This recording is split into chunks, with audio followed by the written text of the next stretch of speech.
So there's a couple of things about the governance which makes us a bit different.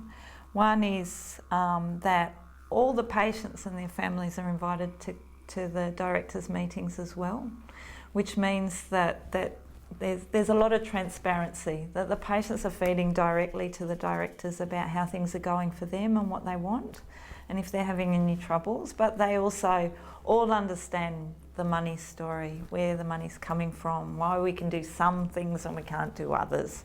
So it's very inclusive. But also when we started, we had no government funding and we didn't receive any government funding for the first few years. And so having that independent money meant that we could set up an organisation the way people wanted it set up, with the services they wanted rather than what government thought people needed. And so it's meant that we continue to collect our own money as well as get government money, and that makes the difference between a mainstream service and an Aboriginal community controlled service. So that independent money, mainly from painting and from catering jobs and selling bush medicine and all sorts of things, makes the difference, so that we can keep at forefront Walcha family, Nura country, Jukupa dreaming, and Kunyi compassion. Oh yeah, Kunyi, poor thing. Poor things. Kunyi. Tell us a bit about those 4 things, what they mean. That mean So Walcha, Walcha mean families, and Walcha Kunyi mean poor things. it's compassion. Compassion. Yeah. Kurumpaina. Look out and close the family. We work for family. You are Chichigo.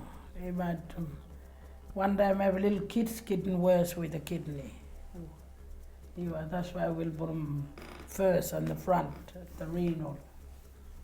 Yeah, mine one. So that compassion, you put those kids first and look after them, make sure the young ones. Young one, he might get kidney. And Nura, Ngora in country, go back to the country, stay with the grandkids, family. Chukor, when around country, they come from that country. They don't want to live in the town. When they're living in the town, they get sick, end up in Adelaide, and they come back in a coffin. In Ngora is country, stay now.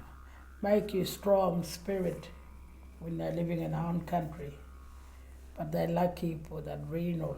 They're staying happy, staying close to kids and husband and, country.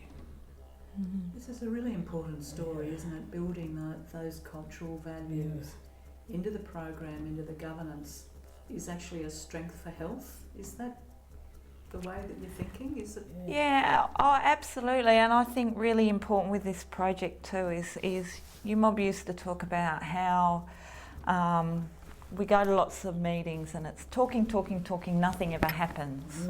Or white fellas, those politicians and bureaucrats, they fly out on a plane and they come and they ask us what we want and we tell them, and then they give us what they think we need. So a huge part of this project was that people raised their own money. They didn't take no for an answer. They got round all the problems to make it work. And that's the biggest health promotion outcome in itself, that people feel strong and they feel proud, and they're sharing that story with other communities, because renal problems are a huge problem across remote Australia.